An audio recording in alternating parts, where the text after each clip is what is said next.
नमस्कार साथियों, weekly legal news में आपका स्वागत है। आइए सुनते हैं इस सप्ताह की मुख्य लीगल न्यूज। सुप्रीम कोर्ट ने संविधान के अनुच्छेद 142 के तहत अपनी शक्तियों का प्रयोग करते हुए 1980 में संपन्न हुए एक विवाह को भंग कर दिया है।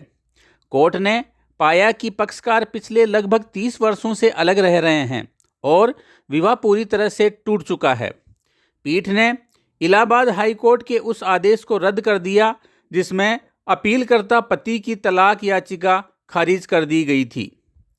सुप्रीम कोर्ट ने बंटवारे के एक मुकदमे में महत्वपूर्ण फैसला सुनाते हुए स्पष्ट किया है कि वादी द्वारा निष्पादित पंजीकृत दान विलेख में पूर्व में हुए विभाजन को स्वीकार किया गया है तो उस दस्तावेज को नज़रअंदाज नहीं किया जा सकता।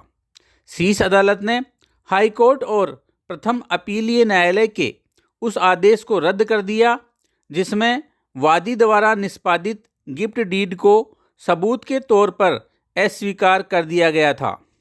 पीठ ने कहा कि जब पंजीकृत गिफ्ट डीड निर्विवाद है और वादी ने खुद उसमें बंटवारे की बात कबूली है तो उसे साबित करने का बोझ प्रतिवादियों पर डालना कानूनी रूप से गलत है।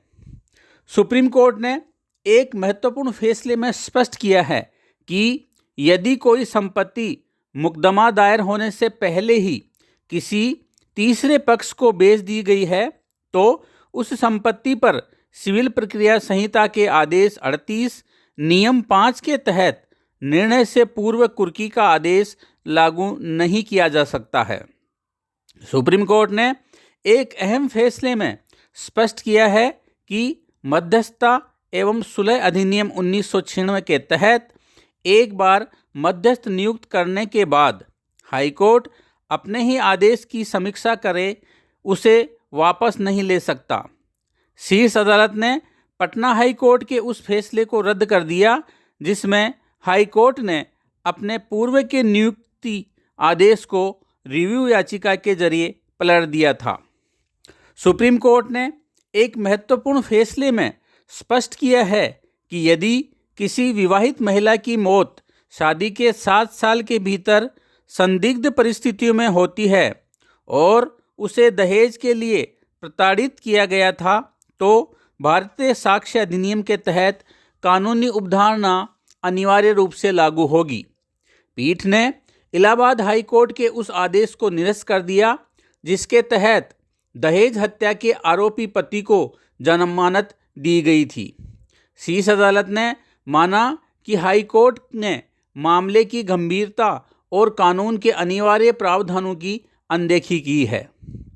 निगोशिएबल इंस्ट्रूमेंट एक्ट की धारा 138 के तहत चेक बाउंस के मामलों में क्षेत्राधिकार को लेकर चल रही कानूनी बहस पर विराम लगाते हुए सुप्रीम कोर्ट ने स्पष्ट कर दिया है कि अकाउंट पेई चेक से जुड़े मामले की सुनवाई का अधिकार उस कोर्ट के पास होगा जहां शिकायतकर्ता की होम ब्रांच स्थित है, यानी जहां वह अपना खाता रखता है।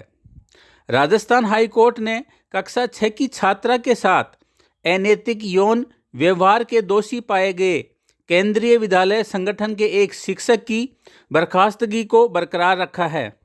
पीठ ने यत्र नार्यस्तु पूज्यन्ते रमन्ते तत्र देवता अर्थात जहाँ नारियों की पूजा होती है वहाँ देवता निवास करते हैं श्लोक का उद्धरण देते हुए कहा कि शिक्षक का कृत्य शर्मनाक था।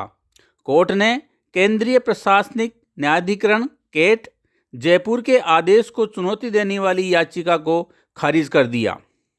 सुप्रीम कोर्ट ने एक महत्वपूर्ण फैसले में स्पष्ट किया है कि यदि पुलिस द्वारा विस्तृत जांच के बाद नकारात्मक रिपोर्ट दाखिल कर दी गई है और अदालत ने उसे स्वीकार कर लिया है तो उसी शिकायतकर्ता द्वारा उसी घटना के संबंध में दूसरी निजी शिकायत पोषणीय मेंटेबल नहीं है।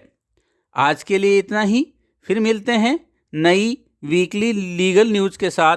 धन्यवाद।